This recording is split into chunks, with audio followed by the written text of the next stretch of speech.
So just, would you mind introducing yourself? Yeah, my name's Simon Winder. I work at Microsoft Research in the Interactive Visual Media Group. Okay, great.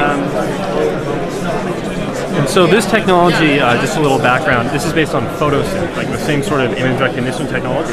Yes, so at its core there's like a technology which can take images, extract important features out of those images and then match them into a database of views. Mm-hmm. So I can know that I'm actually looking at a particular location. Right.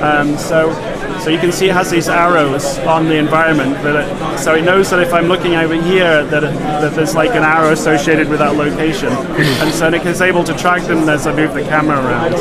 And the bubbles are flowing in the direction of like a treasure or a target, basically. Yeah, this is just kind of a whimsical game application of this, but more serious application would be like having this on a mobile device, and then being able to say go to an airport and have it like holding the device up and being able to see where you're supposed to be walking to get to your gate or something if you're in a rush. Or if you're in a city, you could hold it up and find information about buildings, or like have a tour, or it's like a little heads-up display sort of thing. Yeah. So here, as you move in, you get to the treasure, which is where the bubbles are taking you. Okay. So there's really two applications. There's two sides to this. But first of all, is the ability to locate yourself in an environment, and then the second thing is to be able to render artificial information onto the scene that makes so it looks like it's like somewhat part of the environment. And it's looking for, it's not necessarily doing like only a single image. It's looking for different features in the image, right? I can probably demonstrate that with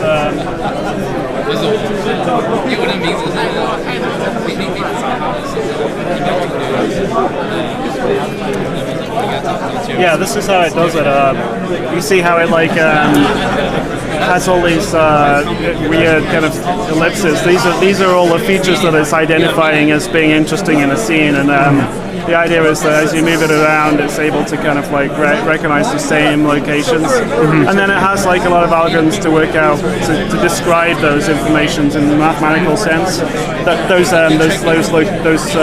features in a mathematical sense. And if you're looking at a space with no recognized features, does it sort of just say, I don't know where you are, or?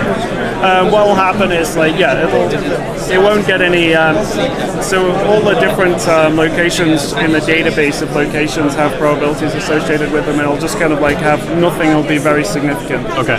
Yeah, so it will just know that there's no matches. And you could conceivably deploy this technology onto like cell phones. Yeah, that's exactly what we're aiming to do, yeah. Is it really CPU intensive, or is this? It's CPU intensive, but it's also something that works well on the GPU. And many cell phones now do have GPUs, like the iPhone has a pretty good GPU. And I think that it should be quite soon possible to do this entirely on the GPU. Really? Great. All right, well, thank you very much for the walkthrough. All right, no problem.